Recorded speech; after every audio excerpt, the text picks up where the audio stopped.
وہ ہے۔ اس کی دلیل وہاں سے لی جا سکتی ہے کہ جب بخاری میں موجود ہے حضرت صدیق اکبر نماز پڑھا رہے ہیں، حضور علیہ السلام محل مبارک کا پردہ ہٹاتے، صحابہ کہتے ہیں حضور کا چہرہ کھلے قرآن کی طرح چمک رہا تھا۔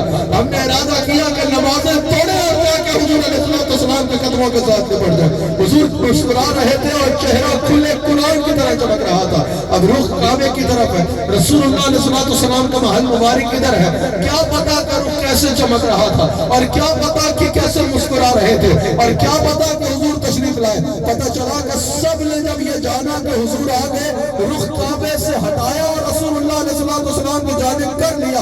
حضور نے یہ نہیں فرمایا کہ یہ کیا کر رہے ہو، نماز پڑھ رہے اور رخ میری جانب کر لیا، نماز ٹوٹ گئی ہے اب دوبارہ نماز پڑھو۔ حضور نے فرمایا نہیں، ابو بکر نماز پڑھاتے رہو، میں تو دیکھ رہا تھا نماز کیسے پڑھا رہے ہو، میں تو دیکھ رہا تھا کہ کیسے پڑھ رہے ہو۔ حضرت صدیق اکبر کا بخاری میں موجود ایک مقام پہ حضور کا تشریف لانا اور مصلی چھوڑ کے پیچھے ہٹ جانا، جب دیکھا رسول اللہ علیہ السلام آ رہے ہیں، اس سے یقیناً آپ نے اس کو فرمایا رسول اللہ علیہ السلام کی بات کو ماننا ہے، حضور علیہ السلام کی اطاعت کرنا ایسے ہے جیسے اللہ کی اطاعت کرنا۔ اللہ اکبر، یہ رسول اللہ علیہ السلام کی شان ہے۔ حضور علیہ السلام جب فتح مکہ کے لیے تشریف لے کے جا رہے ہیں، رمضان کے دن ہے، سخت گرمی کا روزہ ہے، صحرا کا سفر ہے، صحابہ حاضر ہوئے، یا رسول اللہ صلی اللہ علیہ وسلم بہت گرمی ہے، عصر کے قریب کا وقت ہے، یا رسول اللہ صلی اللہ علیہ وسلم پیاس برداشت نہیں ہو رہی۔ حضور علیہ السلام نے فرمایا کہ پانی لے کے آؤ، کیونکہ سفر میں روزہ تھا۔ حضور علیہ السلام نے پانی کا مشکلہ ہاتھ میں لیا اور بلند فرمایا۔ اب مغرب کا وقت نہیں ہوا اور حضور علیہ السلام نے روزہ افطار فرما لیا، سفر ہے، صحرا کا سفر ہے۔ حضور علیہ السلام نے روزہ افطار فرمایا تو جتنے صحابہ نے حضور کو افطار کرتے دیکھا روزے کو افطار کر رہے۔ اب بعض صحابہ نے سوچا کہ کیونکہ افطار کا وقت قریب ہے، میں پھر کہتا ہوں یہاں یہ ذہن میں رکھنا، دیکھو ان کے ایک عمل سے قیامت تک والی آنے والی امت نے کتنا سیکھ لیا۔ انہوں نے کہا کہ عصر کا وقت ہے، مغرب قریب ہے، ہمیں کوئی اتنی پیاس ایسی نہیں ہے کہ جس کو برداشت نہ کیا جا سکے، تو ہم روزہ پورا کر لیتے ہیں۔ اب ظاہر نظر آنے میں تو نیت یہ ہے کہ ہم روزہ پورا کرتے ہیں، اور روزہ بھی اللہ رسول کے کہنے پہ رکھا ہے، کہا کہ ہم روزہ پورا کر لیتے ہیں، ہمیں پیاس اتنی نہیں ستا رہی تو ہم برداشت کرتے ہیں، تھوڑی دیر بعد مغرب ہو جائے گی تو روزہ پورا کرتے ہیں۔ جب حضور علیہ السلام تک یہ بات پہنچی، حضور نے فرمایا کہ انہوں نے یہ غلط کیا۔ حضور نے فرمایا تم نے یہ غلط کیا، جب میں نے پانی پی لیا تو تمہیں بھی وہی پانی پی لینا چاہیے تھا۔ پتہ چلا کہ ساری کہانی ذات رسالت صلی اللہ علیہ وسلم کی ہے۔ اگر کہنا کہ message is more important than messenger, سیرت جو ہے بس اس میں عمل کرو، عمل کا ہی درس دو۔ حضور علیہ السلام کی ذات کی کوئی اتنی اہمیت نہیں ہے کہ اس ذات پہ اتنی توجہ دی جائے، بس صرف عمل۔ او بھائی وہ تو عمل کر رہے تھے نا، حضرت سعید بن معلہ نے بھی بتایا کہ میں عمل کر رہا تھا، ان صحابہ نے بھی کہا کہ ہم عمل کر رہے تھے، اور میں جب میری بات آ جائے تو پھر یہ دیکھنا ہے میں کیا کر رہا ہوں، جو میں کہہ رہا ہوں اسی میں رب کی رضا ہے۔ رسول اللہ اس کا ایک تو یہ حضور علیہ السلام کی شان ہے، لیکن صرف اس تک نہیں رہنا ہے، اس کا یہ پہلو بھی دیکھنا ہے کہ جس نے حضور علیہ السلام کی اطاعت کی اس نے اللہ کی اطاعت کی۔ اب حضور علیہ السلام کی بات کو ماننا، حضور علیہ السلام سے محبت کا اہم ترین تقاضا یہ ہے کہ حضور کو مانا جائے۔ اب محبت کا رستہ اللہ نے کیا بتایا؟ اطاعت کو محبت کا رستہ بتایا، حضور کی بات کو ماننے کو محبت کا رستہ بتایا۔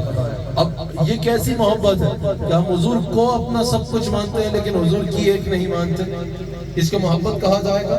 اس کو محبت نہیں کہا جائے گا۔ اب میں اس کے اکثر ایسے مثال دیتا ہوں، میرے شیخ کامل جلوہ گر ہے، کوئی یہاں سے آئے پیر دبانا شروع کر دے، مجھے کیا ہو گیا بھائی؟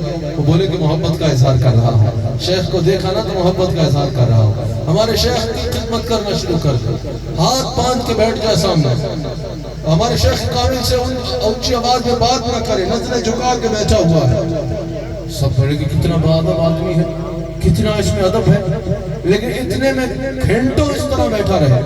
ہمارے شیخ کہیں کہ جاؤ یہ کام کر کے آؤ، اور وہ کہے نہیں یہ تو میں نہیں کرتا، تو اس کے اس ادب کو، اس کے اس سارے عمل کو ادب مانا جائے گا یا تسنن کہا جائے گا؟ تسنن کہا جائے گا نا، دکھاوا کہا جائے گا کہ دکھاوا کر رہا تھا، یہ کیسا ادب ہے؟ سر جھکایا ہے، پیر دبا رہا ہے، ہاتھ باندھے ہیں لیکن ان کی بات ہی نہیں مان رہا۔ اب اگر ادب اس کو کہا جائے گا، پہلا تقاضا کہ وہ کرے جو ہمارے شیخ کرنے کو کہہ رہے ہیں، سمجھ آ رہی ہے؟ تو ساری کائنات کی سب سے بڑی ذات جس کو اللہ نے بنایا ہے خلقت میں، وہ رسول اللہ علیہ السلام کی ذات ہے۔ خلقت میں سب سے بلند و بالا ذات، خلق سے اولیاء، اولیاء سے رسول، سب رسولوں سے اعلیٰ ہمارے نبی۔ تو رسول اللہ علیہ السلام سے محبت کرنے والے کے لیے لازم ہے کہ جو حضور کہہ رہے ہیں وہ کرے، اور جس سے روک رہے ہیں اس سے رک جائے۔ حضور علیہ السلام کی اتباع اختیار کرنا سب سے زیادہ ضروری ہے۔ اب جب ہم یہ بات کرتے ہیں تو اگر کوئی آگے سے یہ منطق پیش کرے کہ نہیں بھائی ہمیں اس طرح کی باتیں نہیں سننی کہ عمل کرو، یہ کرو، وہ کرو، یہ واعظوں کی باتیں ہیں، یہ مولویوں کی باتیں ہیں، یہ علماء کی باتیں ہیں، ہم نے جو ہے بس عاشق لوگ ہیں، ہم نے تو بس شفاعت ہے نا تو بخشے جانا ہے۔ اس میں کوئی شک نہیں کہ جس کی بات بننی ہے شفاعت مصطفیٰ سے بننی ہے۔ ہم نے سنا کہ ہمارے شیخ کے شیخ حضرت خواجہ حبیب الرحمن رحمۃ اللہ علیہ فرماتے تھے نمازیوں کی بھی بات اگر بننی ہے تو شفاعت مصطفیٰ سے بننی ہے، روزے داروں کی بھی اگر بات بننی ہے تو شفاعت مصطفیٰ سے بننی ہے۔ شفاعت سے صرف گناہگاروں کی بات نہیں بننی، حضور علیہ السلام کی شفاعت ایسی ہے کہ کسی نے ساری عمر بھی عبادت میں گزار لی، حضور کی شفاعت کے بغیر جنت میں نہیں جا سکتا۔ اللہ اکبر۔ اب انبیاء معصوم عن الخطا ہیں، ان کو کوئی ایسا ہوا نہیں، انبیاء معصوم عن الخطا ہیں، معصوم عن الخطا ہیں انبیاء، اور انبیاء کی تو جنت کے اوپر ذرا سا بھی شک کرنے والا کافر ہو جاتا ہے، وہ معصوم عن الخطا ہے۔ لیکن حضور علیہ السلام نے فرمایا کہ میری شفاعت وہ ہے کہ قیامت کے دن ابراہیم علیہ السلام بھی میری شفاعت کی طرف متوجہ ہوں گے۔